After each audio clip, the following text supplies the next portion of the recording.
Good morning and welcome to the January 13th, 2026 Hempstead Town Board meeting. Madam Clerk, will you please call the roll? Supervisor Ferretti. Here. Councilman Dunn. Here. Deputy Supervisor Gooseby.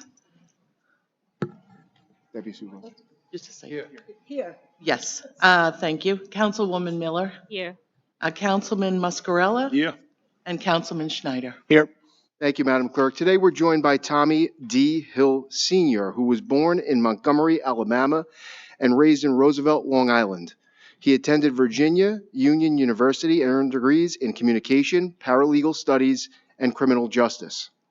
A combat veteran of the United States Navy, Tommy serves honorably for 22 years in active and reserve duty, rising to the rank of Chief Petty Officer. His distinguished military career includes service in multiple major conflicts and operations, including Grenada, Panama, and the Persian Gulf, Desert Storm, Operation Enduring Freedom, and Operation Iraqi Freedom, as well as domestic service in New York City following the terrorist attacks of September 11, 2001. After his military service, Tommy continued his dedication to public safety as a law enforcement officer with the Nassau County Sheriff's Department. With over 30 years of community service, he's nationally recognized veteran service officer and an active advocate for veteran rights and benefits. Please join me in welcoming Tommy D. Hill Sr. to lead us in the Pledge of Allegiance.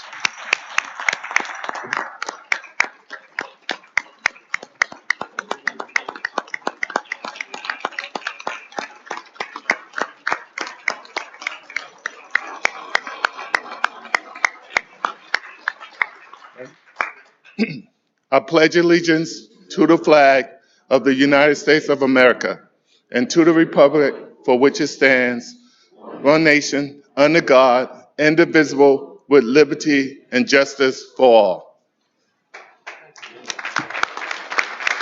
Thank you so much. Okay.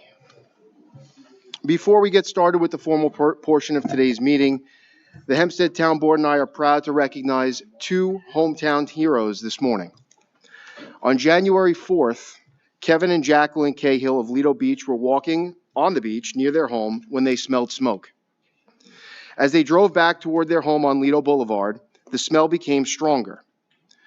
When they got to Beerett Street, they saw black smoke and flames rising from the side of a house. After pulling into their own driveway, Kevin ran across Lido Boulevard and banged on the door of the house to warn two people who were inside and unaware of the danger. Realizing the fire had not yet spread to the interior of the home, Kevin ran back to the side of the house. With no garden hoses available in the middle of winter, he grabbed a nearby shovel and began banging out an exhaust vent on the side of the house, where the fire appeared to be emanating from. Meanwhile, Jacqueline grabbed two fire extinguishers from their own home and crossed 6 lanes of heavy Lido Boulevard traffic to join her husband at the scene. After successfully knocking out the vent, Kevin utilized the fire extinguishers to douse the flames before they could spread to the rest of the home. Indeed, the house was spared catastrophic damage, and the two occupants, plus one pet cat, were evacuated safely. This is one of those stories where the right people were in the right place at the right time. Kevin's a retired FDNY firefighter with 28 years on the job. Jacqueline was the director of volunteer services at New York Presbyterian Hospital, where she trained new volunteers in the use of fire extinguishers. You couldn't ask for two better people to be around in the event of a fire emergency just like this. The town of Hempstead is fortunate to have such highly trained and dedicated residents like Kevin and Jacqueline Cahill, who go above and beyond in service of others. Please join us in a round of applause for these two hometown heroes.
Okay.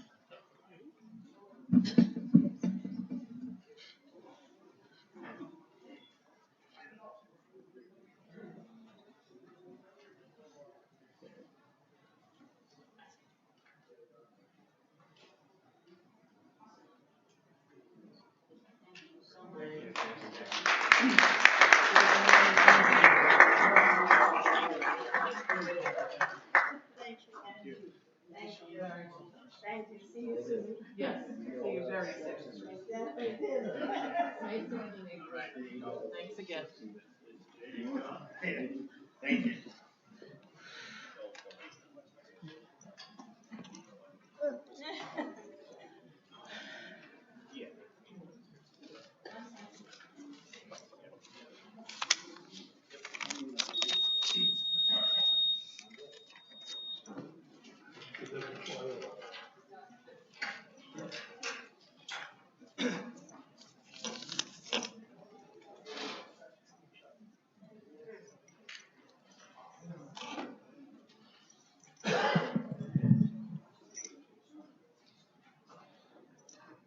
Oh, sorry.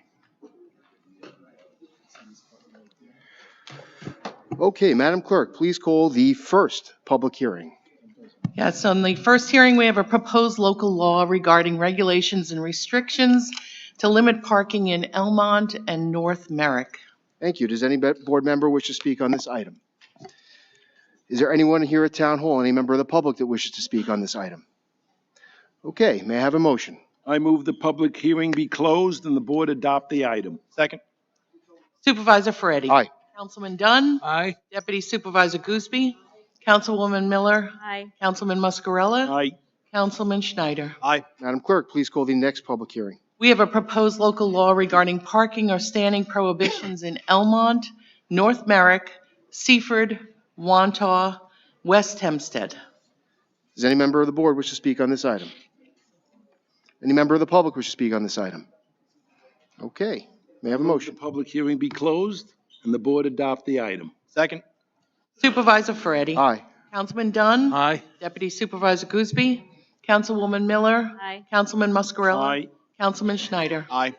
Madam Clerk, please call the next public hearing. We have a proposed local law regarding arterial stops in Garden City South and Woodmere. Thank you. Does any member of the board wish to speak on this item? Any member of the public wish to speak on this item? May I have a motion? I move the public hearing be closed and the board adopt the item. Second. Supervisor Ferretti. Aye. Councilman Dunn. Aye. Deputy Supervisor Gooseby. Aye. Councilwoman Miller. Aye. Councilman Muscarella. Aye. Councilman Schneider. Aye. Madam Clerk, please call the next public hearing. We have a proposed local law regarding prohibition of left turns in Baldwin and Elmont. Thank you. Does any member of the board wish to speak on this item? Any member of the public wish to speak on this item? Okay, may I have a motion? I move motion 8. Do we have a second? I second that motion. Supervisor Ferretti. Aye. Councilman Dunn. Aye. Deputy Supervisor Gooseby. Aye. Councilwoman Miller. Aye. Councilman Muscarella. Aye. Councilman Schneider. Aye. Madam Clerk, please call the next public hearing. We have a proposed local law regarding gross weight restrictions in West Hempstead. Does any member of the board wish to speak on this item? Any member of the public wish to speak on this item? Okay, do I have a motion? I have a motion. I move number 5. I second that motion. Supervisor Ferretti. Aye. Councilman Dunn. Aye. Deputy Supervisor Gooseby. Aye. Councilwoman Miller. Aye. Councilman Muscarella. Aye. Councilman Schneider. Aye. Madam Clerk, please call the next public hearing. We have a proposed local law regarding school speed limits in West Hempstead. Thank you. Any member of the board wish to speak on this item? Any member of the public wish to speak on the item? May I have a motion? I move number 6. I second that motion. Supervisor Ferretti. Aye. Councilman Dunn. Aye. Deputy Supervisor Gooseby. Aye. Councilwoman Miller. Aye. Councilman Muscarella. Aye. Councilman Schneider. Aye. Thank you. Madam Clerk, please call the next public hearing. We have a proposed local law regarding school speed limits in Lido Beach. Thank you. Any member of the board wish to speak on this item? Any member of the public wish to speak on this item? May I have a motion? I move that we close the public hearing and consider the item. Second. Supervisor Ferretti. Aye. Councilman Dunn. Aye. Deputy Supervisor Gooseby. Aye. Councilman Muscarella. Aye. Councilman Schneider. Aye. Madam Clerk, please call the next public hearing. Yes. Oh, I'm so sorry, Councilwoman Miller. Pardon me. Okay. Duly noted. We have a proposed handicap parking on public streets in Baldwin and Franklin Square. Thank you. Does any member of the board wish to speak on this item? Does any member of the public wish to speak on this item? I think somebody said yes? Okay.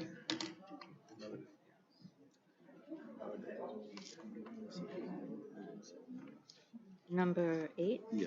Yeah. Good morning. If you could please give your name and address for the record. Rita Meriday, citizen of the world. I believe Baldwin was listed on here. I'd like to know the address. Morning, Supervisor Ferretti. Good morning. Supervisor, Town Board.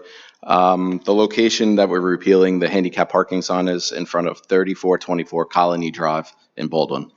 You said 3424 Colony Drive? Yes. Okay. And again, the process for this signage was, The resident requested the sign to be removed. One of the homeowners passed away that it was for. I'm sorry, I didn't hear you. One of the residents passed away that lived in that household that it was for, so we're going there to remove the sign. Okay, great. Thank you so much. You're welcome.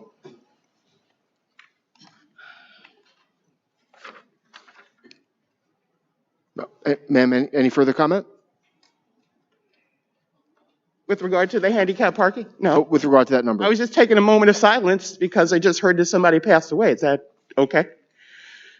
Sure. Okay. You got 2.5 minutes if you'd like to. Hey, you told the wrong person that one. But with regard to the handicap parking process in general, I'm just hoping that, again, the town is working with, residents as well as the police department to monitor, particularly in Baldwin, the increasing infractions on the parking in these handicap spots. We have a significant issue there, so I just want to call attention to that, and that hopefully we can do a better job this year, because we're having so many more residents who unfortunately have to utilize handicap parking.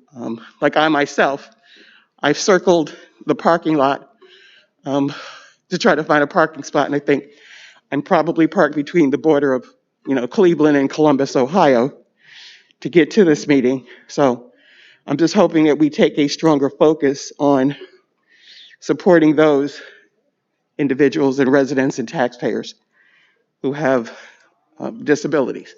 Just because you don't necessarily see what a person's quote-unquote disability is, it does not mean that they don't have it and they don't deserve some respect and some resources.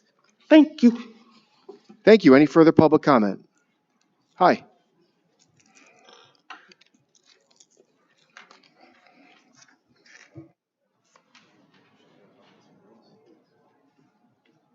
I'd just like to add. Oh, I'm sorry. If you could just give your name and address, please, for the record. Lynn Krug, Garden City, New York. Good morning. I too had an issue finding a handicap spot this morning when I came into the lot. I have a temporary pass because I had a hip replacement. I stood in the lot for maybe 20 minutes and I found a spot. I hung my tag on. I don't think you have enough handicap spots available. I mean, mine is only temporary, it goes to the end of May, but I really do need it because I just am physically unable to walk from the far end of the parking lot to come to the meeting. Okay. And I do hope that you add some more because, I like to attend the meetings to see what's happening in my town. Okay. Thank you. Thank you. Any further public comment? Okay, there being none, I move to close the hearing and move item number 8. Do I have a second? Second. Supervisor Ferretti. Aye. Councilman Dunn. Aye. Deputy Supervisor Gooseby. Councilwoman Miller. Aye. Councilman Muscarella. Aye. Councilman Schneider. Aye. Madam Clerk, please call the next public hearing. We have a proposed local law regarding restricted parking in residential areas immediately adjacent to Belmont Park Racetrack of Elmont and Belrose Terrace. Does any member of the board wish to speak on this item? Does any member of the public wish to speak on this item?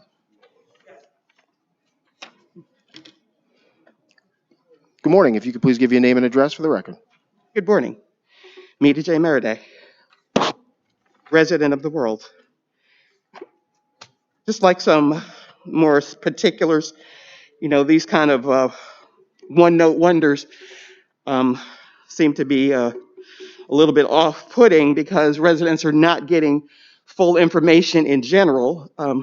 We don't necessarily see our elected officials in our communities, and there's significant activity that's taking place in and around that area. So again, I'm trying to get some details and to get some understanding as to how enforcement is going to be taking place to protect those residents, many of whom cannot come to these meetings, many of whom have disabilities and limitations that preclude them from coming. And, the colorful brochures and marketing pieces that are sent, 9 versions of Passport Day and tree mulching, but these types of issues are not resonating within our community. So I'd just like some information about it. Sure, ma'am. So what is your question? You just want to know in general what this is? There's restricted parking. Sure. So there's a zone near UBS where there's no parking in front of residential houses, and residents that live there have permits to park there, but not patrons of UBS. What this does is it expands that zone from Hempstead Turnpike South to the north curb line on Hathaway. Okay. So it extends it, but what I'm asking is what is actually being done for the residents to help them when people infringe upon that regulation. Some people completely ignore the signage that are on the streets of our community. And Yeah, of course, that's an enforcement issue that the police department can ticket people if there's no parking. Okay. And the tickets are generated from the residents making phone calls to the police department. Is the police department increasing their patrols of those areas because that is an area of significant trouble when there are events? Yes, we have a large, I shouldn't say we, the county has a large police presence around UBS whenever there's an event. Okay.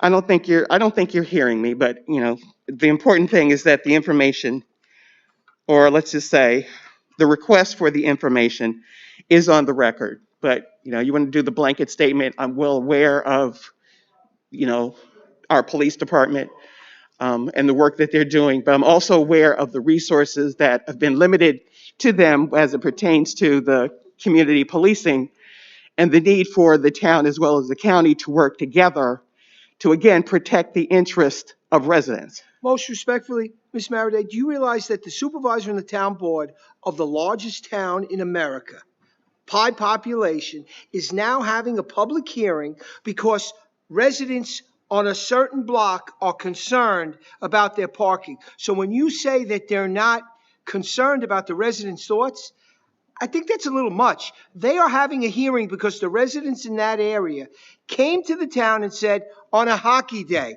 everybody parks there. And most respectfully, being the town attorney, I can tell you that our public safety officers, as well as the police are pretty bright.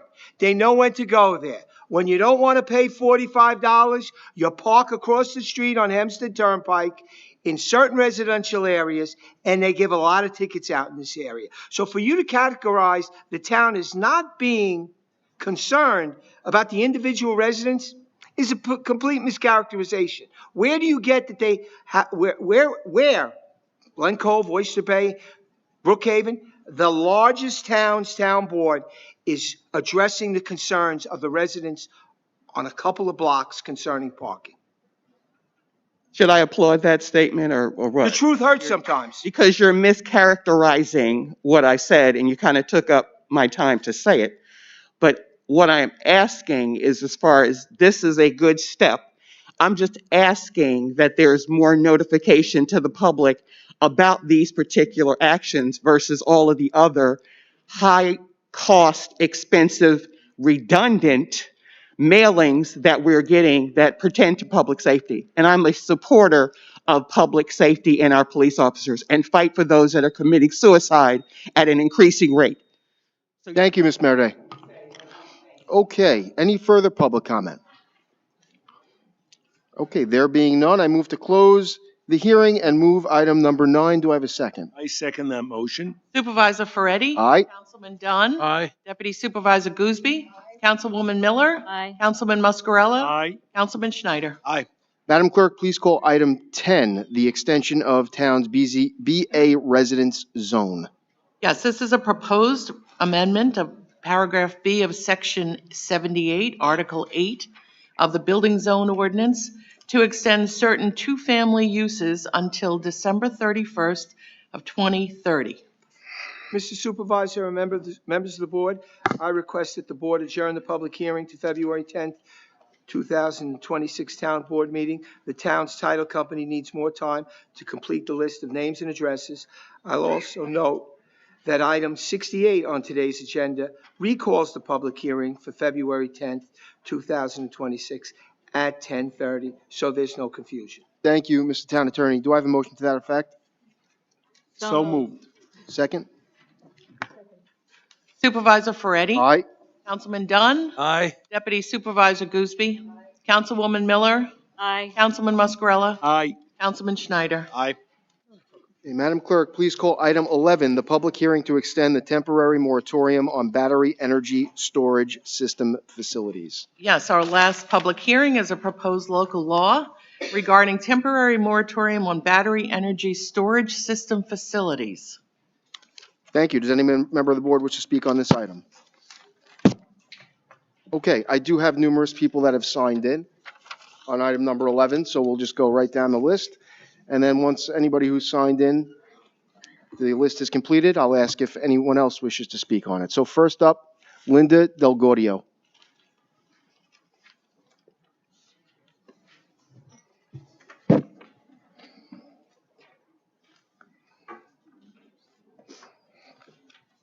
Good morning, Town Supervisor Ferretti and board members. I live in Glen Head and Oyster Bay, where our town board recently extended the moratorium on battery energy storage facilities for 6 months. The town of North Hempstead has also extended its moratorium on these facilities for 6 months, and I am urging you to extend the moratorium for Hempstead as well. In yesterday's timely Newsday article on Long Island battery storage plans by Mark Harrington, he pointed out that there have been 3 BESS fires in New York State since 2023. One in East Hempstead, which resulted in a complete reconstruction of the plant. He referred to the Warwick, New York fire, which broke out on December 19th. According to the News 12 Westchester article, the fire is the 3rd battery-related incident in just 2 years at that facility. The fire may have resulted from water infiltration following severe weather. This could easily happen in Nassau County or anywhere, as a matter of fact. This fire released low levels of toxic chemicals, including hydrogen cyanide. The energy company did not have a valid certificate of compliance and should not have been operating. The village issued a notice of violation and a condemnation order, and the facility was taken offline. The Newsday article also referred to a massive battery fire in Northern California. This was the Moss Landing fire in Monterey of January of 2025. The battery facility went up in flames and resulted in an 8-square-mile evacuation. The batteries released harmful chemicals like hydrogen fluoride into the air, soil, and water. That community is still dealing with the environmental impact. Our aquifers would be greatly affected if that happened here, and we would need to have an evacuation plan on hand as well. Our fire departments are not equipped to deal with these fires and just let them burn. Damaged water or improper use can cause these fires, and in the worst cases, cause a high-temperature thermal runaway, as in Moss Landing, that is extremely difficult to extinguish. The article also noted that the New York State Energy Research and Development Authority has said that they are investing in non-lithium approaches for the future, but for now, the lithium-ion battery is the most affordable technology, is their most affordable technology. What is the rush if new, safer technology is on the horizon? These lithium-ion batteries are unsafe and toxic. The article also quoted Hauppauge Fire District spokesman Louis Marcus, who said, "Every time they say they're safe, another one catches fire." He also said the fire in Warwick blows apart the theory that these systems have been redesigned and are fire safe. For the health and safety of our communities, I hope you will join with the towns of Oyster Bay and North Hempstead and extend the moratorium on battery storage facilities in your town. Thank you. Thank you, Ms. Del Gaudio. Randall Sorsher.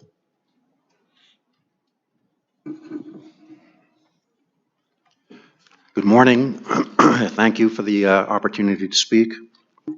I'm a resident of Thank you. Rockville Center, New York, and a constituent. Battery energy storage systems are a crucial tool for advancing clean energy and building a modern, reliable power grid on Long Island, while bringing a huge local economic benefit to the local communities. These projects can fill budget gaps and fund capital improvements at no cost to local residents, helping make Long Island communities sustainable without increasing property taxes. We all know Long Island's electric rates are some of the highest in the country. Battery storage can charge up when energy is cheap and abundant, then supply that power in times of peak demand, such as very hot or cold days, lowering costs and stabilizing the energy supply for our businesses and homes. These have the potential to reduce our community's reliance on one of the most expensive forms of energy we use, overpriced, unreliable peaker power plants, like the one in Island Park. One study estimates that replacing half of Long Island's peaker power plants with BESS by 2030 could save each area family about $350 a year. These projects are built with safety in mind, designed to prevent overheating and keep any fire completely contained on site and within the battery in the very rare event that one may occur, protecting nearby people and properties. Other safety incidents you may have heard about are not representative of what would be built on Long Island today. These few older projects where fires have occurred were outliers, not built the way we build BESS facilities now. They used outdated chemistry and layouts that are highly uncommon in new projects today. Even in those cases, federal testing showed no health threat to neighbors. The bottom line is that the huge economic benefits of BESS make it safe, smart choice for Long Island's future. We live alongside much, much higher risk kinds of modern infrastructure and activities every day without question, from gas stations, which themselves are a kind of energy storage, to just driving down the highway. Battery storage is overwhelmingly safe in comparison and getting safer and more strictly regulated all the time.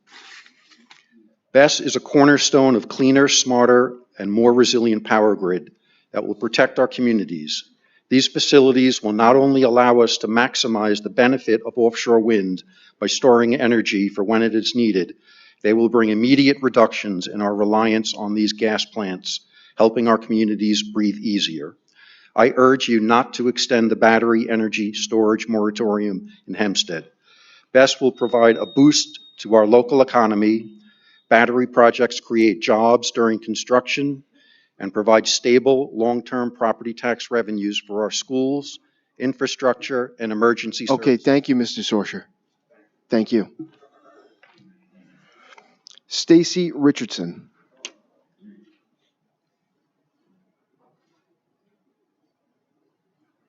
My name is Stacy Richardson in Uniondale, New York. Good morning. First, say thank you to John Ferretti, Supervisor, Town Supervisor, for coming to many of our events in Uniondale and being a great support.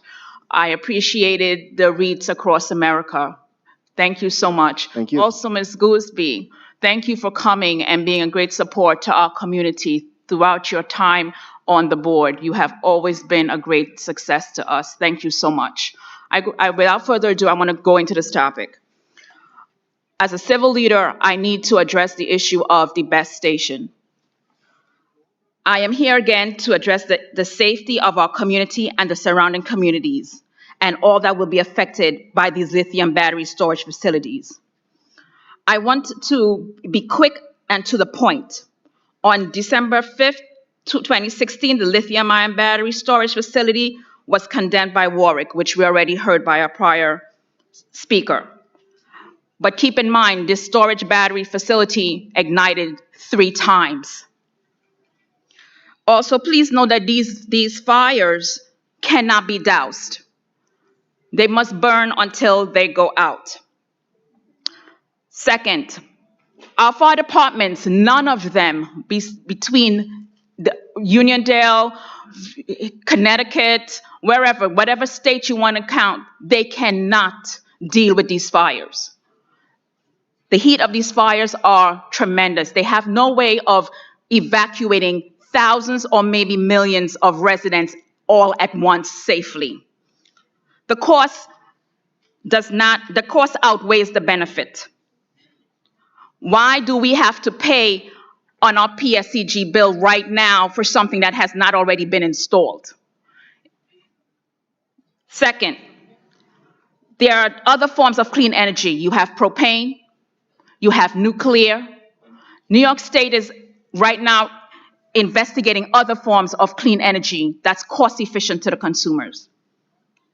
Last but not least, I don't know about you, but if I had an option and we have an option to die, that's not one way that I want to choose. So as a civic leader, if we have an option not to go out that way, let's try to use that. Good morning. Bye-bye. Thank you, Ms. Richardson. Harvey Miller.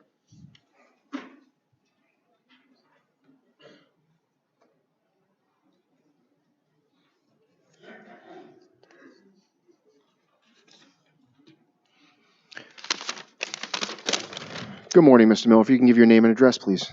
Harvey Miller, East Meadow. I support battery energy storage here with safety as a starting point, not an afterthought. First, let's name the concern honestly. Lithium-ion batteries can fail, and when they do, they can create intense heat and complicated fires. So if your first reaction is, how do we prevent the worst case? That is not irrational. It's responsible. The key change, though, since many of these projects were first proposed, is that New York has now officially updated energy storage safety requirements based on the work of the state's Interagency Fire Safety Working Group. These are not vague promises, they are enforceable code requirements. For outdoor containerized sites like the ones being discussed, the 2025 Fire Code includes clear separation rules. Outdoor energy storage has to be at least 10 feet from buildings, lot lines, and public ways, and it must be kept away from stored combustibles and other hazards. It also limits the physical size of walk-in container units, and it limits how much energy can be placed in a single fire area unless additional analysis and testing justify it. It also strengthens prevention, detection, and response. If an installation exceeds the threshold quantities, New York requires video monitoring with a 72-hour look back. It also requires an independent peer review by a registered professional engineer or qualified expert. And if there is an incident where reignition is possible, the code requires hazard support personnel who must dispatch within 15 minutes and arrive within 4 hours, and then remain on duty until the damaged equipment is removed or the hazard is abated. And when projects want to exceed standard limits, the code points to real large-scale fire testing under UL 9540A, specifically to demonstrate that a fire will not propagate to adjacent units and that impacts to exposures are controlled. So, yes, we should ask hard questions about fire safety, setbacks, emergency planning, and enforcement, but we should also recognize something about ourselves. People are wired to fear new infrastructure, especially when it is unfamiliar. The right answer is not denial and not panic. The right answer is to insist that any project here meets New York State updated safety codes, is reviewed independently, and is enforced locally. If we do that, we can get the reliability and clean energy benefits of storage without treating safety as a leap of faith. And of course, the fire department isn't trained. We don't have the facilities for them to train for. Thank you, Mr. Miller. Nancy Fleming.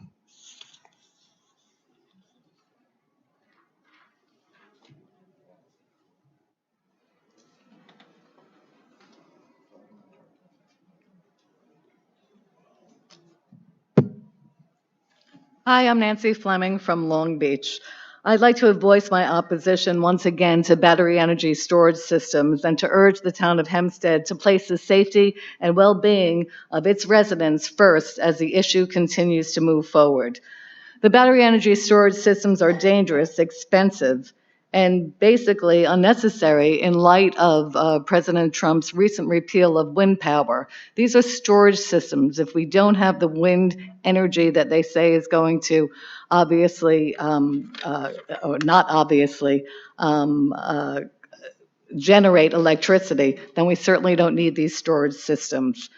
The town of Hempstead's February 2025 moratorium was meant to allow a full review of the risk and impacts of BESS. Now it's a year later, and we have not seen the results of that review. We deserve to know what the town has learned and how it plans to protect our neighborhoods. I'd like to respond to Mr. Sorsha and Mr. Miller, who said that this is great technology. It is not. Bloomberg reported a 267% increase in wholesale electricity costs in the past 5 years, just when all of this windmill energy is supposed to be generating. I'd also like to talk about thermal runaway, which is an uncontrollable self-heating process that basically happens when a material or device generates heat faster than it can dissipate, causing catastrophic failures like fires, explosions, and release of toxic gases. We don't need to train our policemen to basically inhale our firemen to inhale toxic gases. What we need to do is not have these things in our densely populated neighborhoods. At the same time, 11 towns in New York now have permanent bans on BESS, and Suffolk County just denied a variance for the Holtzville BESS project. These are clear signals that communities across Long Island and throughout the state are drawing firm boundaries on these projects. It's ridiculous. I work for a group, I shouldn't say work, I volunteer for a group called Protect Our Coast. We're based in Long Beach. We were the people who were, and led by Christina Kramer, who hopefully will speak soon, who basically stopped the first Empire Wind project, the plan for Long Beach. And what we've done now is we've also provided you, the town, with proven ordinance templates from California that allow local governments to effectively restrict BESS through zoning. These tools make it possible for Hempstead to implement lasting protections, not every 6 months moratoriums, rather than extending these temporary moratoriums that only postpone the inevitable decision that we have to get rid of these things. I'm deeply concerned about the lack of transparency surrounding the FOIL requests we've made in relation to BESS. And I'd like to ask, obviously, for your consideration in ending all of this. Thank you, Ms. Fleming. Doug Osenthala? Oh, you got it.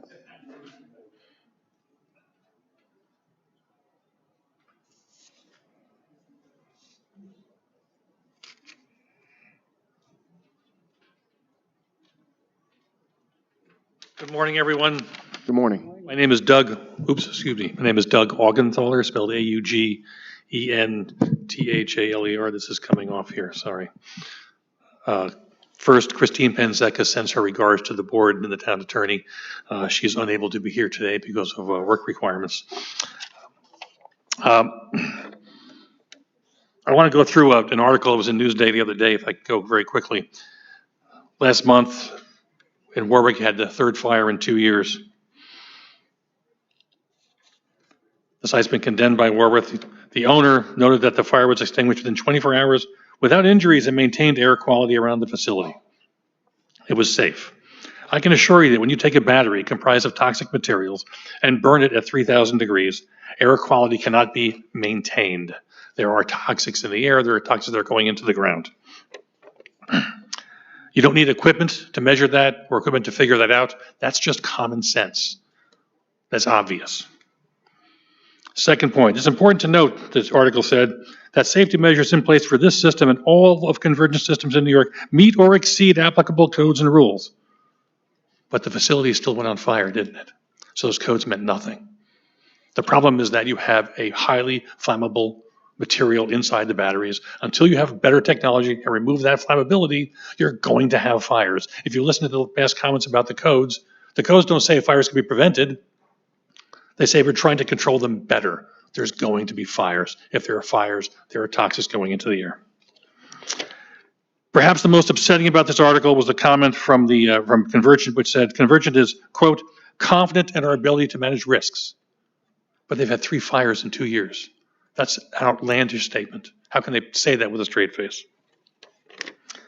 The fundamental problem, best developers are more than happy to lie to us for a profit. It's up to you to stand up to them. We're trying to stand up to allow you to stand up to them. We need your protection.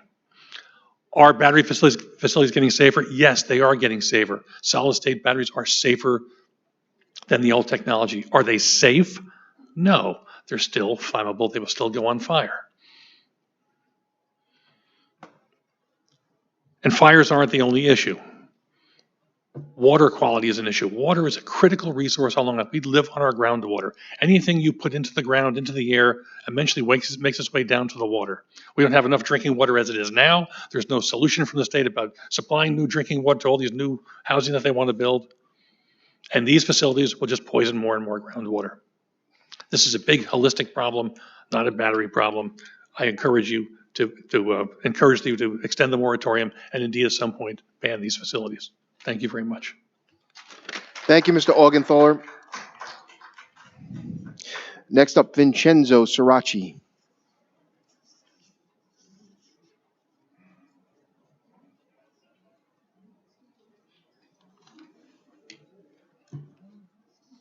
Good morning. Good morning. Thank you for the opportunity to speak today. I asked the board to extend this moratorium, fight for local control on energy issues to protect resident health and safety and environmental integrity from overly aggressive, ill-thought-out Albany mandates.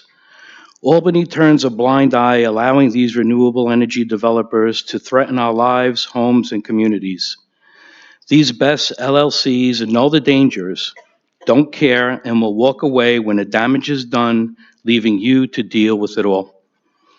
The state is pushing these things to be built in residential communities, like in Warwick, which was mentioned, which this past December had another water intrusion disaster, the third one in 2.5 years. So the developer failed again, fixed nothing, and the new fire codes did nothing to prevent the newest fire or protect residents. Instead, they got air-containing toxins such as hydrogen cyanide. Now, after 3 fires, damages suffered, it's condemned. Cleanup is to be determined as soon as possible. Suffolk County just denied a BESS variance as these developers need storage tanks with tens of thousands of gallons of hazardous materials like petroleum distillate, arsenic, sulfuric acid, and others which will be near water wells. Long Island has a delicate sole source aquifer system. It is unconscionable that the state thinks this is okay to be allowed. And to add to that, the irreputable harm of the let it burn fires.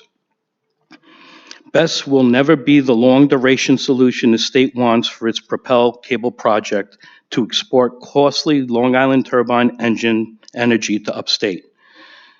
BESS are inefficient, costly, short-lived or short-life cycle products dependent on China with no quality guarantees to towns for replacement parts.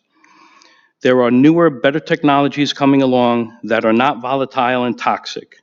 Don't marry us to these first-generation, unstable, toxic, non-green, non-clean BESS facilities. A 1 gigawatt BESS facility equals 900 tons of TNT in a community. Extend the moratorium, look to ban BESS, and stop Propel cables as they'll marry us to this BESS for years to come. Thank you. Thank you, Mr. Sirachi. Tammy Palmieri. Tammy Palmieri from the great town of Babylon. Good morning, Supervisor Ferretti and Town Council. Good morning. As recently reported in Newsday, Suffolk County has denied a variance for a proposed 115 megawatt BESS in Holtzville. The developer requested to house tanks with tens of thousands of gallons of hazardous liquids, which was 720% above allowable storage limits. These tanks were to store battery electrolyte containing lead, arsenic, and sulfuric acid, as well as petroleum distillate oil. The county's variance denial was in consideration of groundwater safety. Quoted in this article is Jeff Szabo, Chief Executive of the Suffolk County Water Authority, who states, "We most certainly had a lot of questions about these types of facilities." Considering the devastating Northrop Grumman groundwater plume and the tremendous cost of its remediation and impact on public health, the town of Hempstead must have no appetite for these type of storage tanks, but they are required for BESS installations because the battery management system must have a backup power supply in case of a blackout, most likely diesel generators. Without electricity, the BMS cannot regulate the batteries to prevent a fire, and we know that fire cannot be extinguished. You may also be aware that the Warwick BESS had its third fire. It was touted as using the safest battery chemistry, lithium iron phosphate, in the safest containment system. The town has now condemned it, and town leaders have publicly expressed their regrets. The Lyme, New York BESS battery fire, which was July of 23, was also lithium iron phosphate. And they let that charred, toxic mess sit around for a year before they started to clean it up. Let's have no regrets. The risks greatly outweigh the benefits. You will not be able to undo the damage of a lithium BESS fire. The new updated codes still maintain the let it burn strategy, and that is no strategy at all. I urge the town of Hempstead to extend its BESS moratorium. Thank you. Thank you, Ms. Palmieri. Christina Kramer.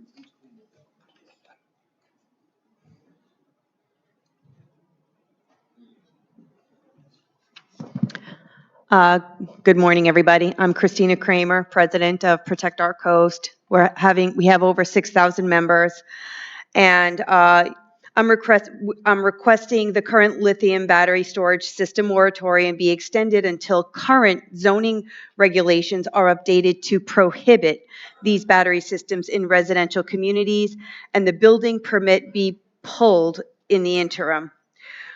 You've been emailed the February 23 adopting SEQR declaration issued by the town of Hempstead for reference. Because there was a negative declaration, there was no environmental impact statement issued, and a resolution provided by the town of Carmel asking Kathy Hochul to reject a state bill that would change how large-scale solar and wind projects are taxed in New York. The way the bill stands now would give a tax break to the projects in New York at the expense of the residents and the local taxpayers and the municipal budgets. We are requesting that the town of Hempstead draft a similar resolution prohibiting tax incentives at the expense of taxpayers on Long Island. The State Environmental Quality Issue Act, SECRA, is very clear. If there is a potential for even one significant adverse environmental impact, a positive declaration is required. Here we're not talking about one, we're talking about 18 separate impacts across the land use, water, wetlands, threatened species, human health, emergency services, and environmental justice. To proceed with the negative declaration in the face of this record would not only be arbitrary, but it would also place the town in direct conflict with the established case law. Those 4 state case laws have been emailed to you also. 3 minutes is not enough time to get through them. I'm urging the town board to reissue a positive declaration. Anything less would place our town on the losing end of the SECRA lawsuit, one that the taxpayers would ultimately pay for. I respectfully urge you to follow the law precedent and to protect this community. A positive declaration is not an option here. It is the only defensible course of action. We now have witnessed lithium battery battery storage fires for the second time or third time in Warwick, New York. The town board has full authority under the New York State Town Sections 261 and 263 to regulate land use through zoning, protect the public health and safety and welfare. This includes determining where battery energy storage systems can be located or prohibiting them in certain areas such as near homes. 10 feet is just not enough. Not near schools or resources. The Village of Island Park passed a moratorium banning lithium storage systems. Several other towns across New York, Duanesburg, Amsterdam have already enacted zoning and serve as legal and practical models. Codes can be established, minimum setbacks, distances, a number of miles. Thank you for your leadership and representation. I truly appreciate your continued commitment to protect our community. Thank you, Ms. And Kramer. our local voices. Thank you. I want to submit the ordinances. Sure. And also a letter from Patricia Cantaneri Fitzpatrick, Aaron Brown, and the Los Angeles Fire Department, and the ordinances that we sent to you from California. Okay, thank you. We'll make that part of the record. Thank you very much. Next up, Tim Kramer.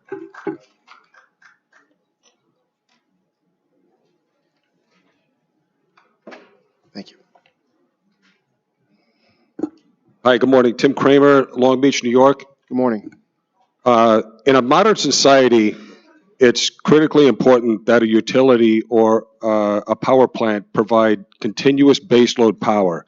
And what that means is that as energy is needed or required, they can ramp up their output, and subsequently, as it's not needed, they can lower the output. Initially, these BESS storage systems were going to be used in conjunction with the wind and solar technology that has now been banned, because of national security risks. So the reason why they have to use the BESS with the solar and wind is because they do not provide the continuous baseload power. The sun doesn't always shine and the wind doesn't always blow, so they have to transfer the energy into these battery energy storage systems, and then transfer it out to utility homes and businesses at that point.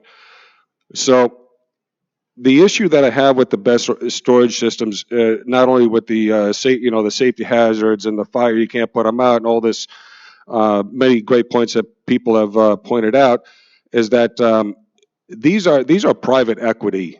So you have a select few that have invested in these systems, in these BESS storage systems, that are profiting off public use.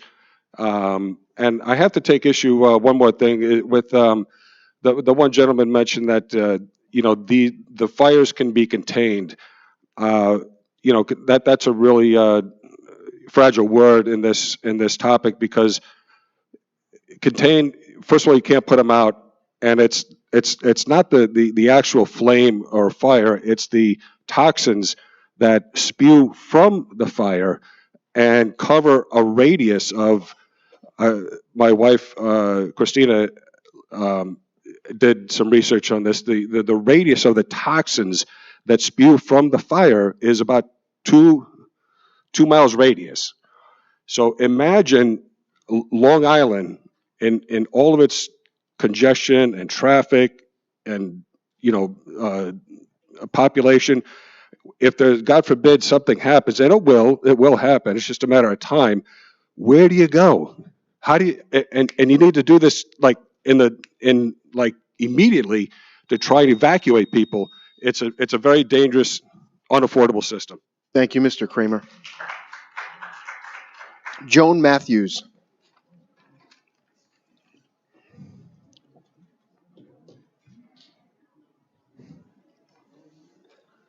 Hi, good morning. Sorry, I'm getting over RSV, so I start coughing. I hope you allow me more. Good morning.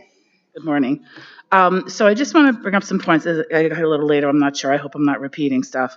Did a little research over the past couple times because that's what we love to do.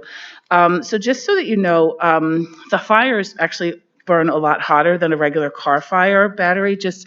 And if you're talking about a big giant facility, imagine how much that's going to be, because I think it's over 49,000 degrees versus I think 1,200 or 1,400. They also reignite, even if there's low oxygen in the area, which most likely could be the case. They do reignite also.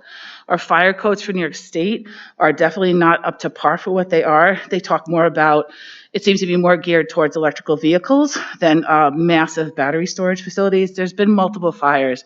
I have a packet for you guys, and they also list that there's no known cause of why these went on fire. I think there was like 3 of them out of a whole entire list of them. They're terribly unstable. They don't know what the chemistry is going to be. You have to rely upon suppression, but unfortunately, that suppression fails about 26% of the time as of now, according to CSE study, which is Clean Energy Associates. They also talk, they're not taking accurate samples. So there's a gentleman in Boston that goes out to Moss Landing, and he found out that the state and the DEA were only going top surface. He says you have to go more than 6 inches down to actually test. The air samples are not done accurately enough. They're not done over time. They don't have the proper testing equipment for it. Also, too, just even groundwater, because we're sitting on sole source aquifers. Many of these places are putting chemicals underneath the battery storage, or that's their hope to do that. We don't want that either. Just out of curiosity, you buy a house, you scrimp and save, and, you choose to live where you live. If you knew that was there, that's your own risk, tough on you. But when you're being forced now, along with everybody around you, to have to live with this terror, because then you're not going to be able to sell your house. Also, too, there's no repercussion if something happens. These things are limited liabilities, so that means there's no money. They need to put stuff in place, bonds for each resident to protect us from drinking water, health things, aquifers, toxins in our homes, because you can't get the stuff out, and Moss Landing residents will tell you that. You need to give the town measurements for air quality from the time they start building it until the time they're done, and the town needs to be in charge of it, not the companies, because they're not in any way looking out for us. So we're hoping that you really extend the battery moratorium in your town. There are so many others: Town of Oyster Bay, Town of North Hempstead, Town of Islip. I mean, one's being driven by Islip, which is a fire department, and as you know, that it's a lot of other ones. I'm sure people already talk about the fluorine that comes in, so I don't have to go through that. But again, the amount of water that it takes to extinguish them is ridiculous. Thank you. Have a great day. Thank you, Ms. Matthews. Does any other member of the public wish to speak on this item?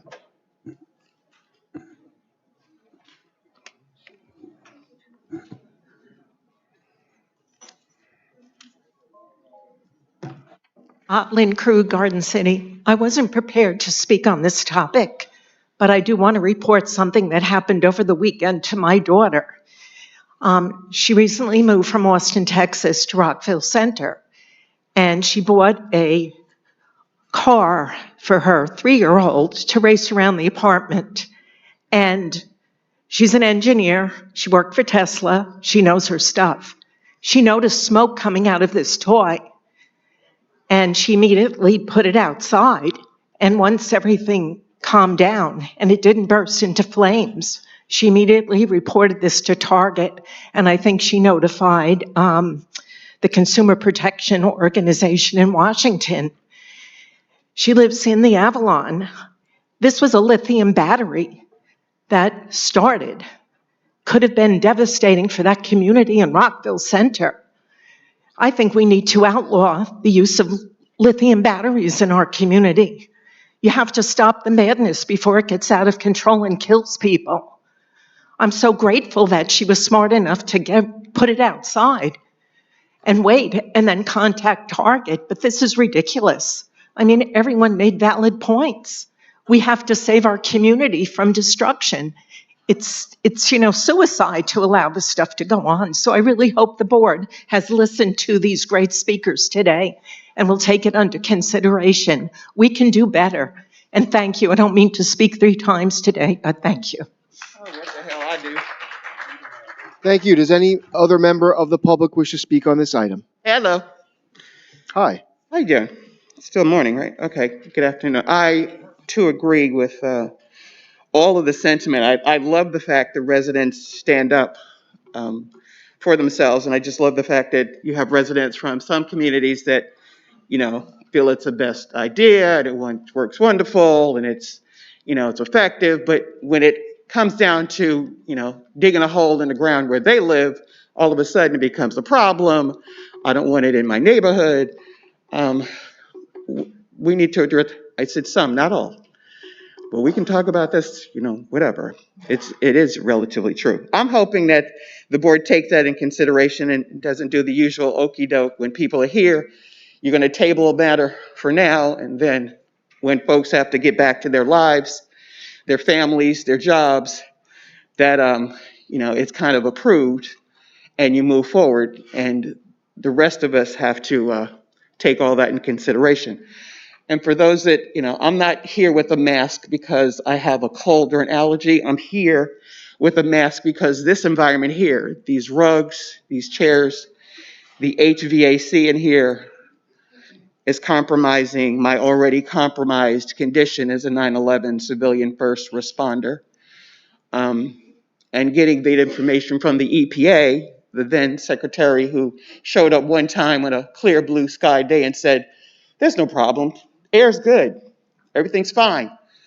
As those of us that were working side by side with our firefighters, our police department, sanitation, transit workers, etc., many of those unsung heroes, public safety, state troopers, many of them are gone. Many more are dying. I live in Baldwin, North Baldwin. We have a patch of land that's called a preserve. Unfortunately, we can't seem to get funding. It's a county property. So Supervisor Ferretti, you may not be aware of it, because at one point it probably was one of those projects that did not get funding from the county. Since, your term there, you're well aware that the number of projects that were approved on the majority side versus the zero number of projects that were approved on the minority side. So I'd love to be in touch with the speaker who says she's got 6,000 members, because I'm hoping folks are voters, that they are going to address this issue, because it's real. That preserve is toxic. We can't use that for a park.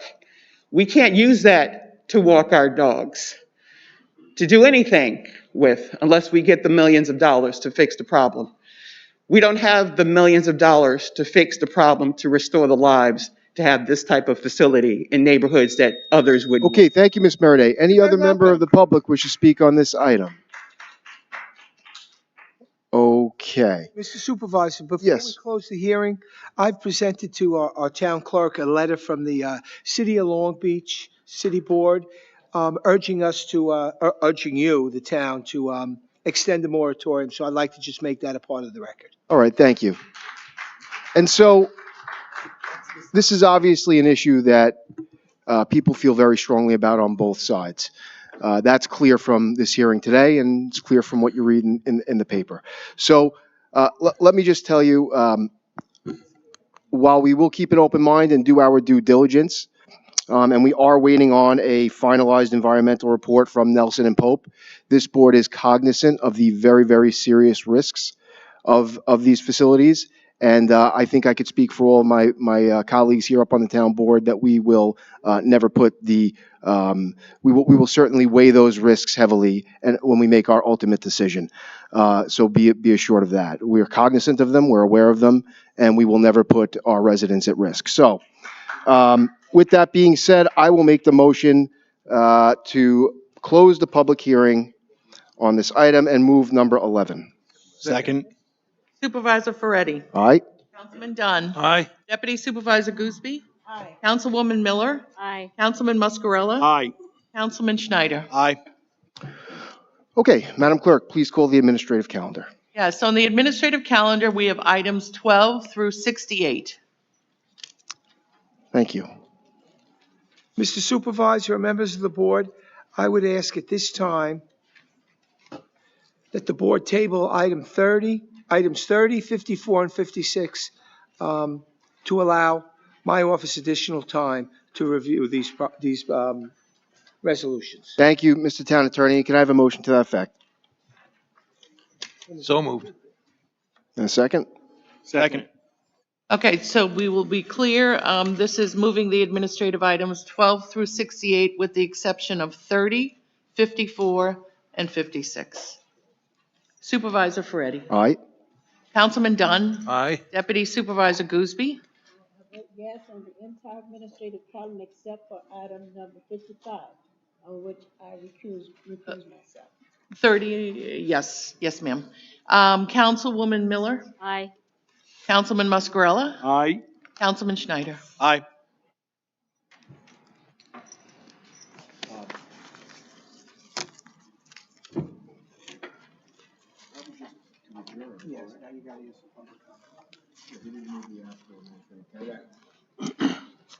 Okay, so just for clarification, that vote was just to adjourn the three items, 30, 54, and 56.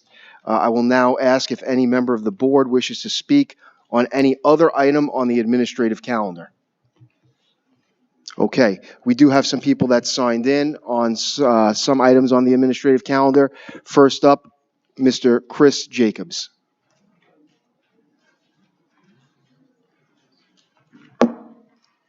Yes, it's still morning, right? Yeah. Yep, it's still morning. Good morning, everyone. Good morning. That's Chris Jacobs, Uniondale. I was going to talk on item 14, but I looked up myself. Item 36, it says authorizing acceptance of bids awarding the contract for environmental contractor for environmental contract services at various locations. Can the town also provide me the locations that are environmentally going to be studied? Thank you, Mr. Supervisor. Jerry Marino, the Commissioner General Service. This is an on-call contract for environmental issues, tanks leaking when we inject into the ground to see if there's contaminants and so forth. And it's also for the cleanup of such. Okay, There's nothing in the hopper at this. There's some old issues that we'll continue to monitor, but there's nothing new, and it's standard we do every year. Okay, does that include the NASA hub? Because it's been known by the DEC to have contaminated land and soil. All town of Hempstead area. Okay, so that's just an open bid towards any kind of environmental issues that be brought up in your office, correct? Correct. Okay, thank you. I'll take that information. Thank you, Mr. Jacobs. Next up, Pearl Jacobs.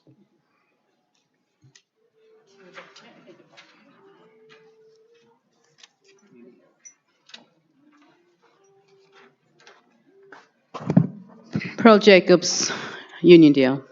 My question is, maybe I make a statement first. Item 55, there should be transparency regarding the salaries of elected officials as taxpayers or residents are paying all of your salaries. So my question would be, my first question is, why the adjustment? And I have two questions. Why the adjustment, and was this a plus or minus adjustment?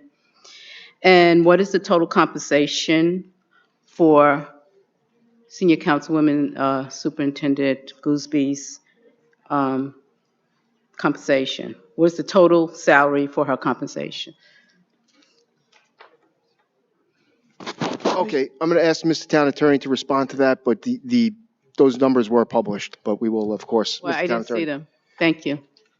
Ms. Jacobs, from time to time, the town board has amended the deputy supervisor's salary in her capacity as deputy supervisor. And if you've been in town hall, you know that nobody works harder than the deputy supervisor. And based upon her years of service and the fact that, she's here each and every day doing the town's bidding, her salary now will be $45,916 as deputy supervisor. That's a $10,000 increase. And that's for serving as councilperson? No, that's in her capacity as deputy supervisor. Deputy supervisor. So what is her total compensation? I don't have the exact number because I don't have the councilmatic salary, but it's approximately $125,000. Well, when I was here last time, it was $186,000, so she received a reduction? It was never. Well, yes, that's what was quoted at the last meeting. Well, I didn't quote it. a salary of a town board member is Well, approximately obviously there was a deduction, and if there was a deduction, might want to know why. There was no reduction. There's only been an increase of We were $10,000. told it was $186,000. It was actually on one of the, it's on the budget. Okay, so you can dance around this, but, I don't know who told you. it appears, no, it was one of the budget. It was on the budget statement the last time. That's a. I'm not going back at it with you. I just want to ask these questions. And regarding, working, I wouldn't be here every meeting if Uniondale was taken care of the way it's supposed to be. So I'm going to leave you with that thought. Well, I'll leave you with. You can leave me whatever, but I'm just telling you, I wouldn't be coming to these meetings every month or twice a month if Uniondale was being cared for. Thank you. Ms. Jacobs, just before you step off, the total number is 128,185. That's what it's going up to. You mentioned transparency. This was all published. It's all online in accordance with the law. Well, I don't know. I'm sorry. I'm not finished. I'm not finished, ma'am. Well, neither am I. Additionally, you talk about Uniondale. Fortunately for the deputy supervisor and the residents of the town of Hempstead, over 80% of the residents disagree with you. That's okay. So thank you for your comments. Okay. But the idea that there's no transparency here is the furthest thing from the truth. I suggest going forward, you do look online prior to making those accusations. But thank you for your comments. They're actually in print. And as far as Uniondale is concerned, there's a lot of issues in Uniondale, and people work. They don't come to these meetings. I have better things to do than to come to these meetings. Maybe one day I hope I won't have to come to these meetings when everything is cared for. Thank you. Next up, Lynn Krug.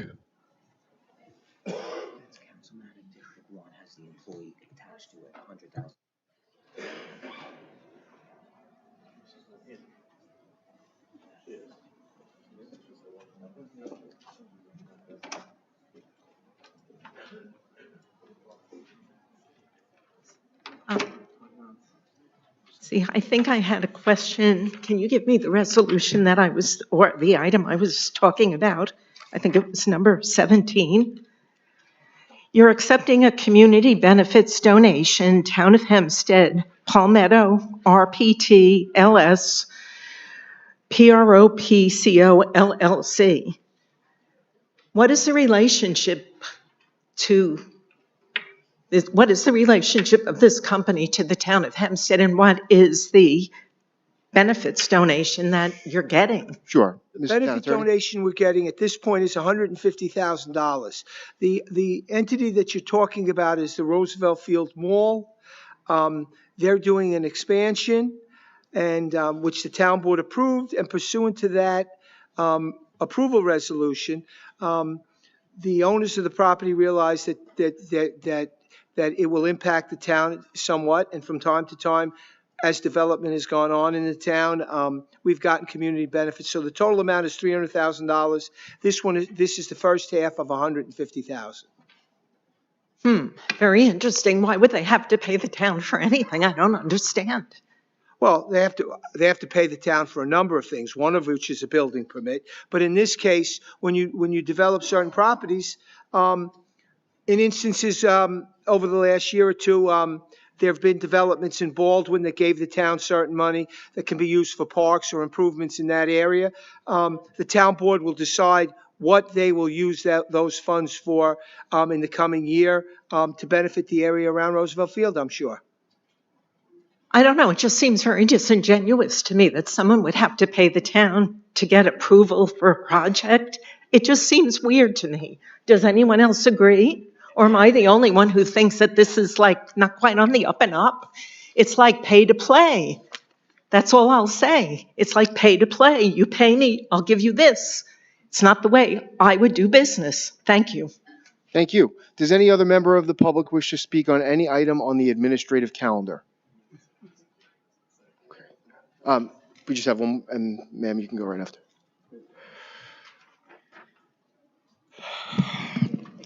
I have a list, and it has my notes that I would like included in the record. So I'm just going to do my little item number 12, 15, 17, 22, 29, 31, 32, 34, 40, 44, 47, 53, 55, and yes, 56, even though I know that was adjourned. I just find it interesting that we're hearing about money that is coming in for a community benefit, but the transfer of funds, which was on the calendar, was just put off the calendar. So, okay, so that's where I am. Well, hold on a second. Pause the clock. Ma'am, we're not going to select for you which item you want to speak on. Which item would you like to speak on first? Number 12, 15. Okay. Number 12, houses set for demo in Baldwin. What's the address? Number 15. Hold on. We'll go one by one. So number 12 first? Yes. Okay. Morning, Supervisor, Deputy Supervisor, members of the board. Dan Leo, Deputy Commissioner of the Building Department. Hello, sir. How are you? Good. That address is 1953 Grand Avenue in Baldwin. There was a fire there. The homeowner came in, signed the hold harmless, and we're waiting for them to follow up with the building permit to do the repairs. Okay, so that's on track. Thank you. 15, CSCA agreement. Impact on budget. The town over the last year and a half has had an agreement with the union allowing members to take comp time instead of overtime. It was estimated that in the 2024 fiscal year, the town saved $1 million. As it's early in January, we're not sure of the amount, but our controller's office recommended that we continue this. So we're extending the comp time in lieu of overtime for another 4 months. Okay, and we're looking at another in revenue as opposed to an expense with this? No, this has to do solely with expense, not revenue. What we pay in overtime as opposed to comp time. Gotcha. Thank you. 17, the donation. Again, who does it benefit? How was the selection derived? But you answered that one, so I'm good. 22. Are you asking about 22 or 17 now, Ms. Meredith? I'm past 17 because, y'all can talk forever and I got 3 minutes. So I'm at 22 now. 22 deals with the fact that the town board previously has approved that all of our employees obtain ethics and sexual harassment training. And Jackson Lewis is a law firm that's been doing it for a number of years. We're renewing their contract at no increase this year. Okay. Does it address any issues that have generated lawsuits within the town?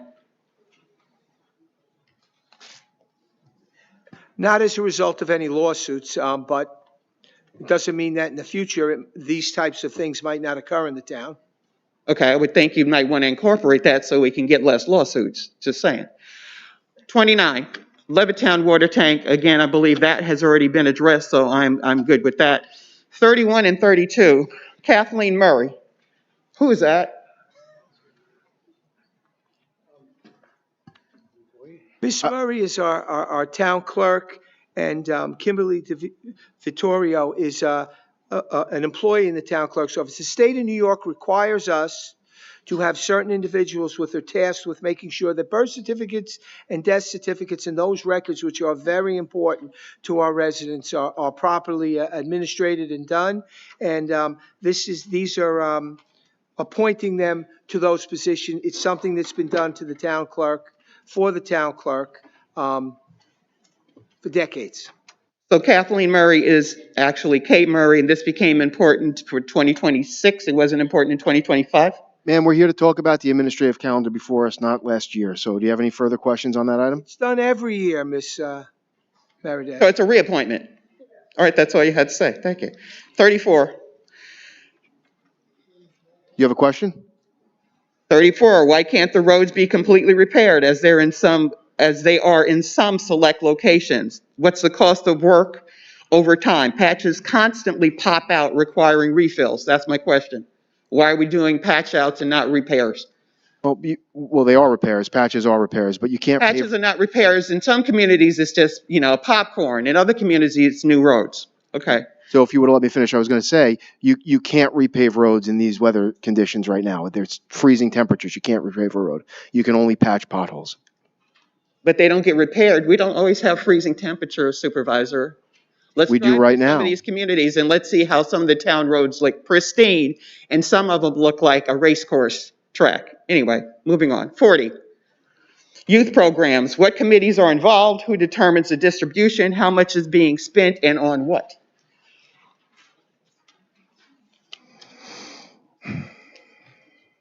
Good morning. Good morning, members of the board. Good morning.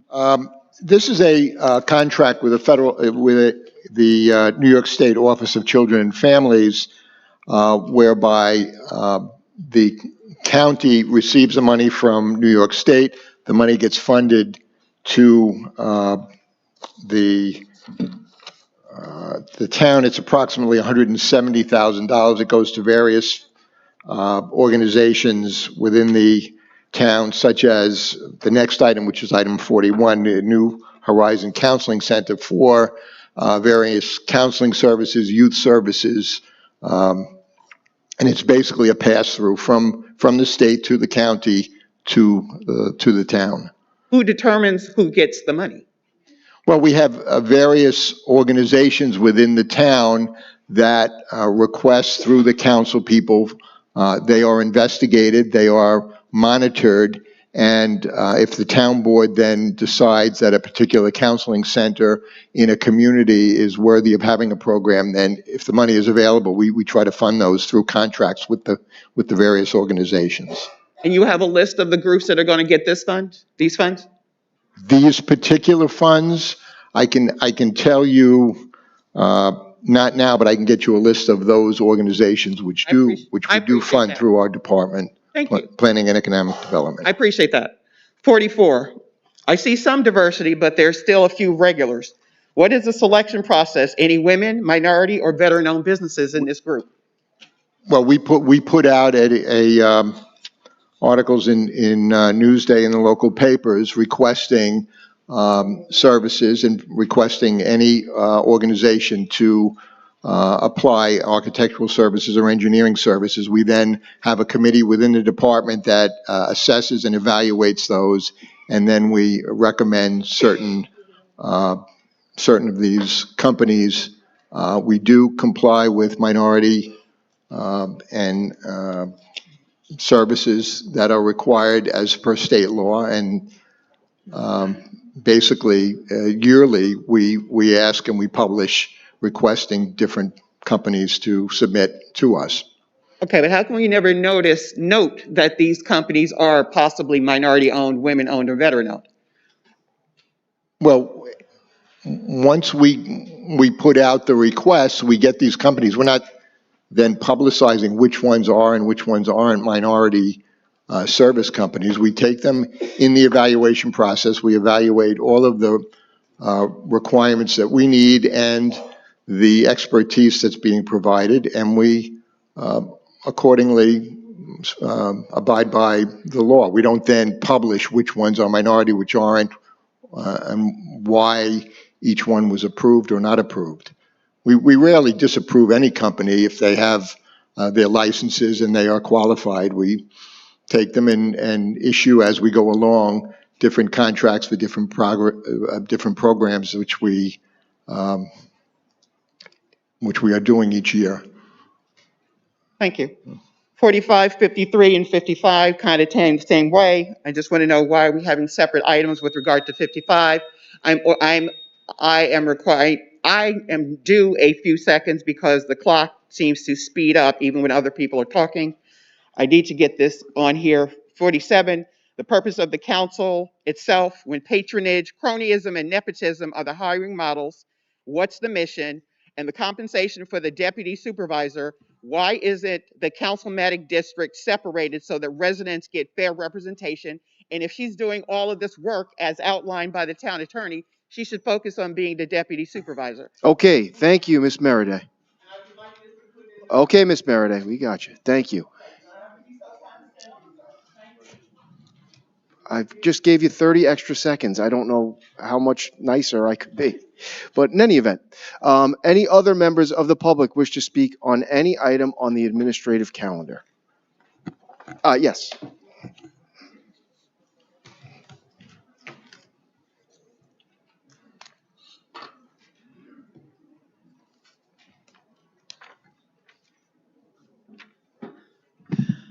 These are my comments about the Woodmere Club.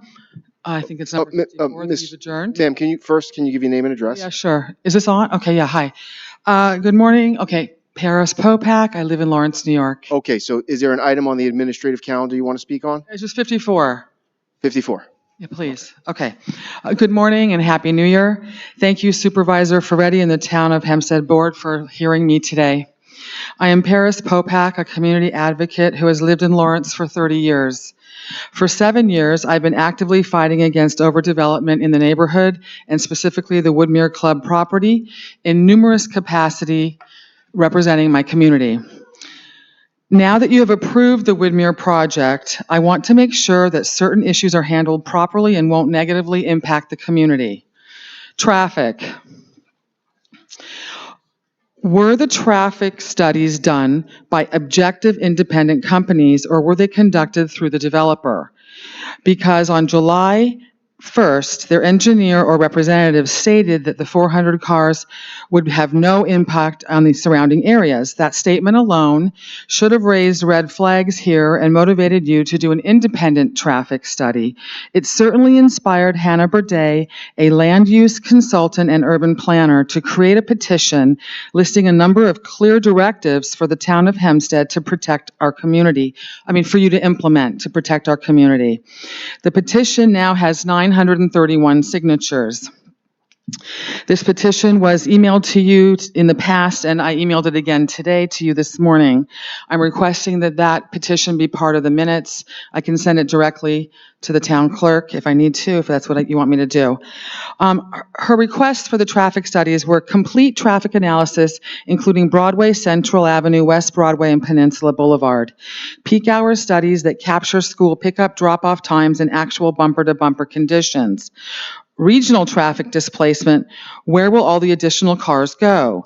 Infrastructure capacity for utilities, emergency service, and public works. Full circulation plans that don't involve all traffic onto Broadway, which is already dangerously congested. So the question is, were the things I just listed, were they done? Was it done by you? Was it done by the developer? I question that, if it's done by the developer. Okay, so I strongly believe the town must hire Nelson Pope Voorhis for environmental engineering checks and balances on this community issue. I don't understand how the developers can claim that there's no negative impact on traffic with approximately now around 350 cars, resident cars coming out of the condos, entering and exiting on Broadway. These cars do not include additional cars, vans, and trucks that will come to the complex daily for a myriad of reasons. As I said in my email July 1st, I do support the building. Okay, thank you, ma'am. I'll Thank you, Ms. send Polpak. I'll send my speech for the record, please. Yeah, please, if you, Thank or if you want to hand it up, we can, A little bit, I kind of chicken scratched all over it. okay, no problem. Thank you. Any other members of the public wish to speak on any item in the administrative calendar? Okay, there being none, can I have a motion on the administrative calendar? I move that we pass it. With the, hold on, okay, so she moved, So it's moving the administrative calendar with the exception of items 30, 54, and 56. And she recused herself on one. and she's recused on 55. On number 30, 55, 55, excuse me. okay. Do we have a second? Second. Supervisor Ferretti. Aye. Councilman Dunn. Aye. Deputy Supervisor Gooseby. Councilwoman Miller. Aye. Councilman Muscarella. Aye. Councilman Schneider. Aye. May I have a motion to adjourn? I move that we adjourn. Second. Supervisor Ferretti. Aye. Councilman Dunn. Aye. Deputy Supervisor Gooseby. Councilwoman Miller. Aye. Councilman Muscarella. Aye. Councilman Schneider. Aye. Thank you. Now that the formal town board meeting is ended, the town board will remain to listen to the comments of the residents. I have numerous people that have signed in. First up, Pearl Jacobs.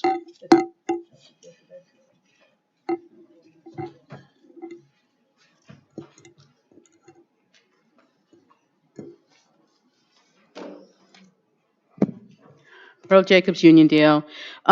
Thank you, Commissioner Kunzig, for taking swift action to repair the craters on Bedford Avenue and Bedford Court in front of California Avenue School.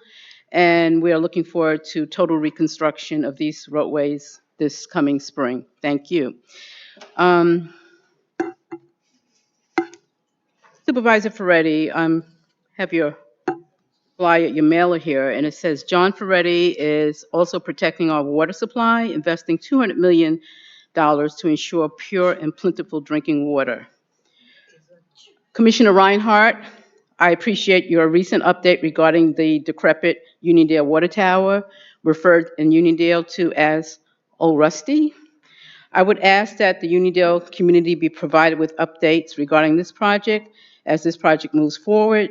I would hope that this project does not languish for 6+ years, as did the Front Street project. Additionally, I am the Nostrand Garden Civic Association, as which I am president of in Uniondale. We are requesting that Town Clerk Kate Murray or a representative from her office attend the February 2nd meeting of the Nostrand Garden Civic Association to explain licensing laws for food trucks.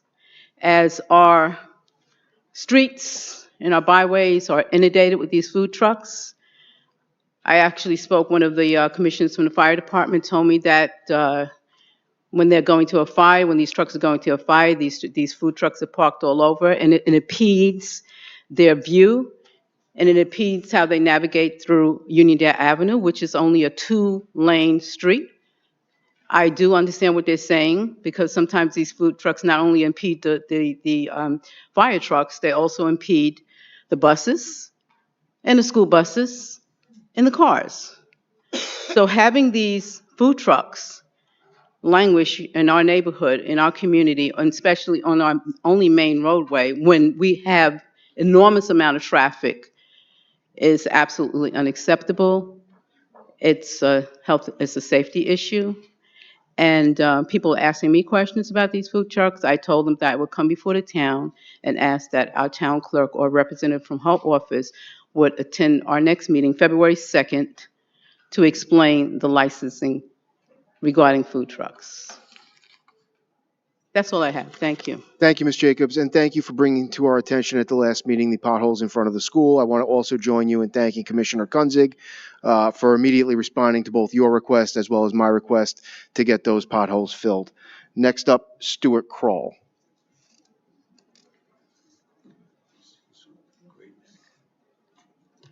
Stuart Kroll, Great Neck.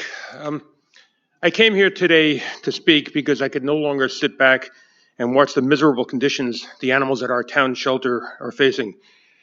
The conditions and the management of the aforementioned shelter have always been bad. They have now progressed to deplorable. The Animal Standards Care Act was proposed quite a while back. All municipalities and private rescues had close to a year's notice that this was going into effect.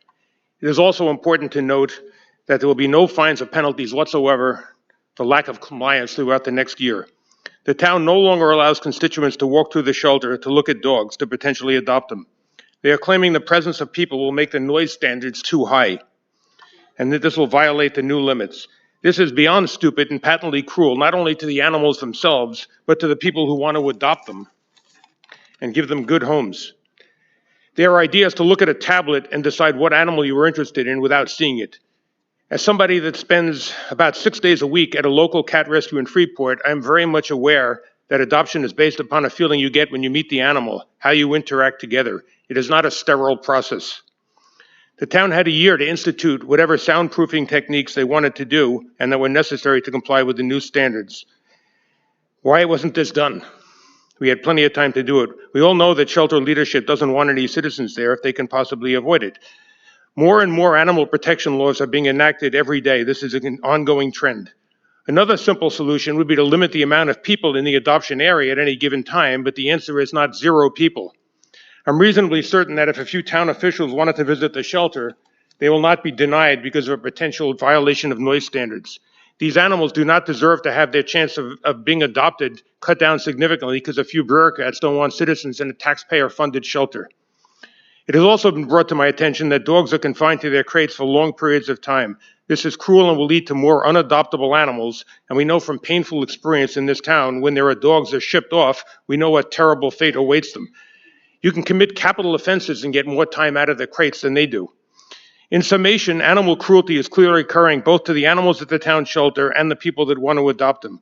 By the way, the last thing I'll say is President Trump has a task force on animal cruelty, which I think is a terrific initiative, and perhaps this falls under that purview. Thank you.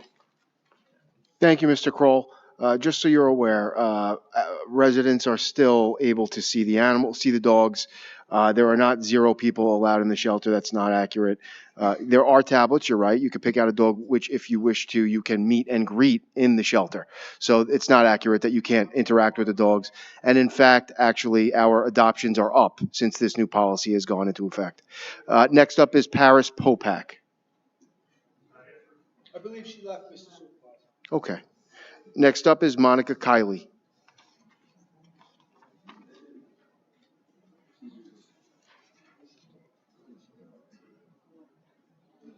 Good morning and Happy New Year. You too.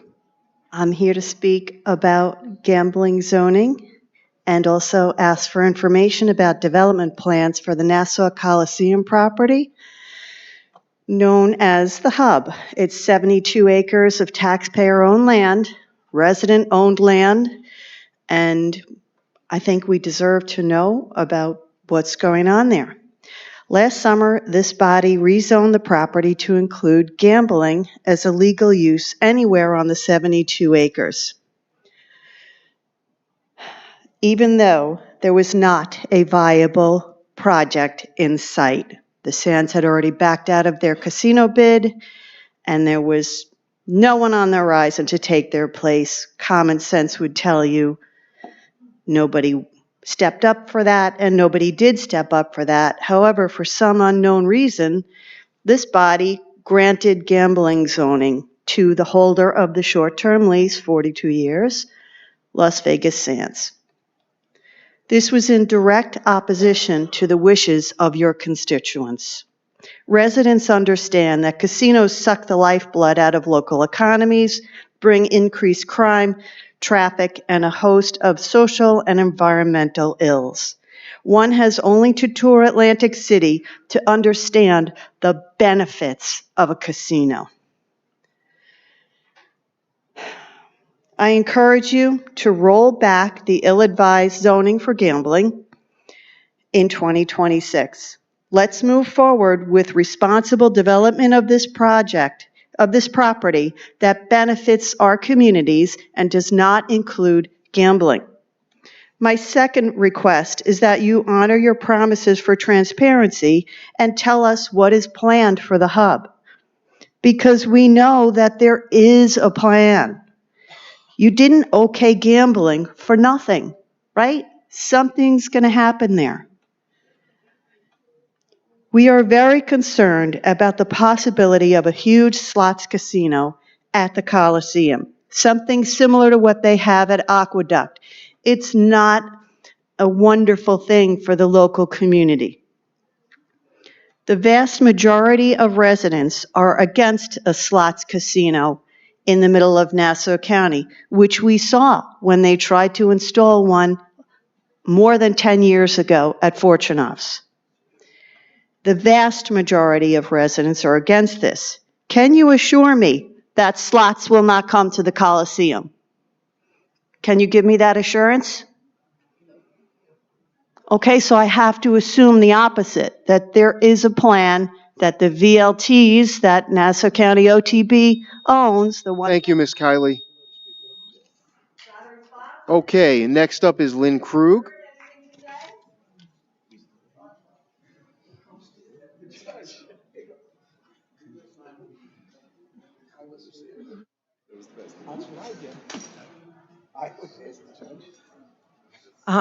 Okay.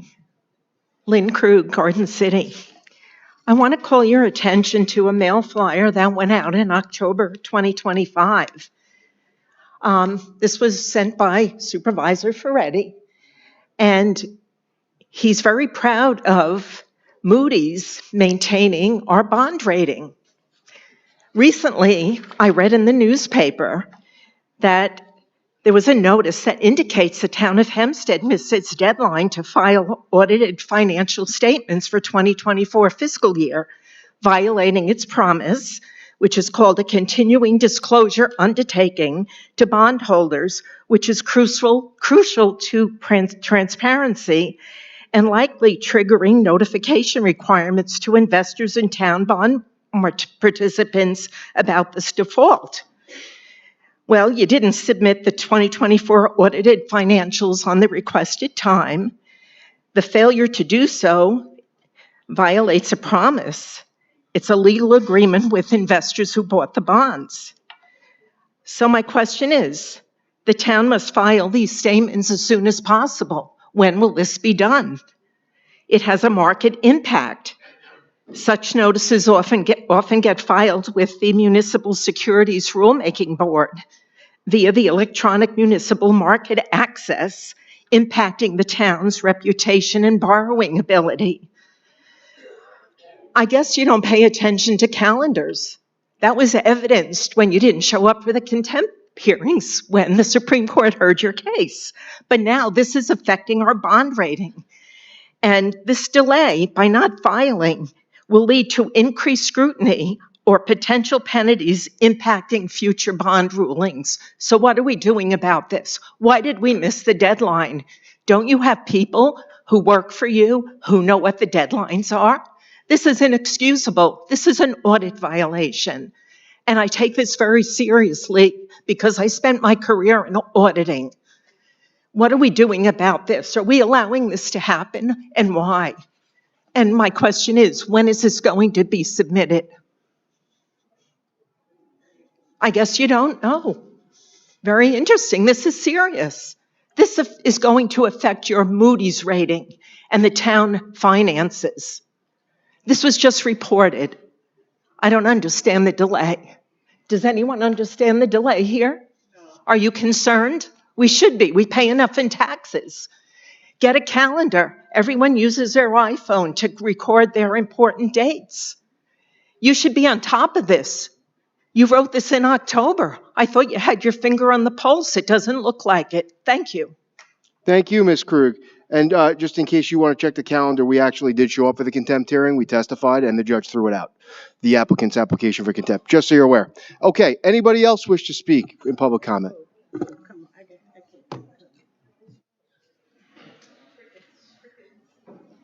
That's the theme for this year. Okay, carrying over.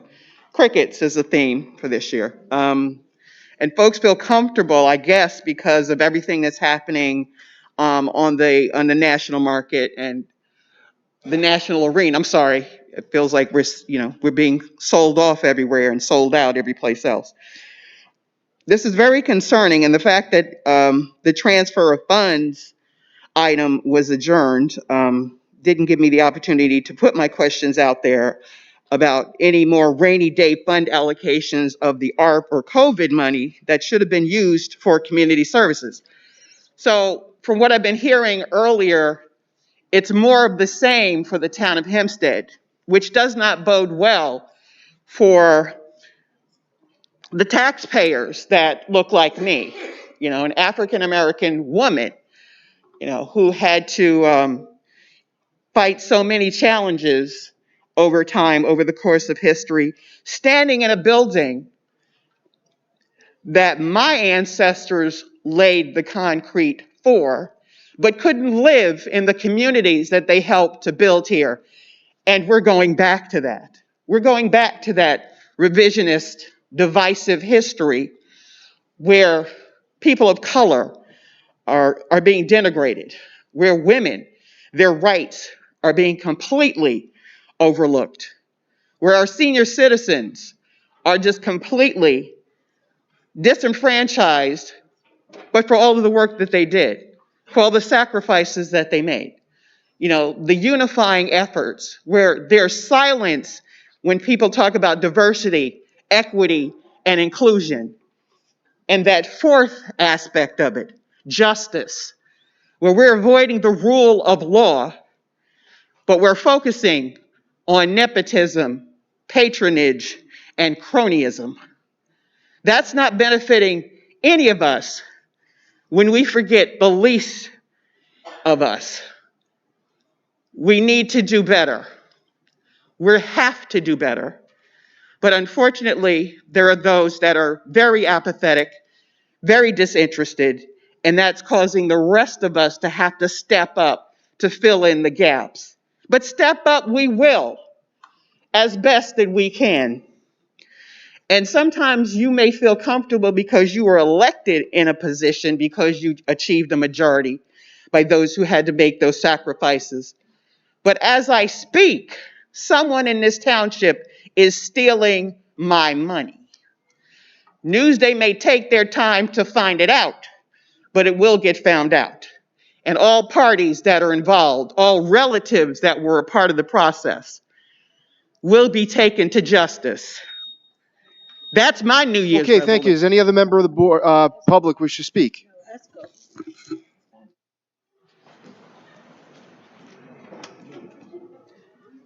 Stacy Richardson, Uniondale. Hi.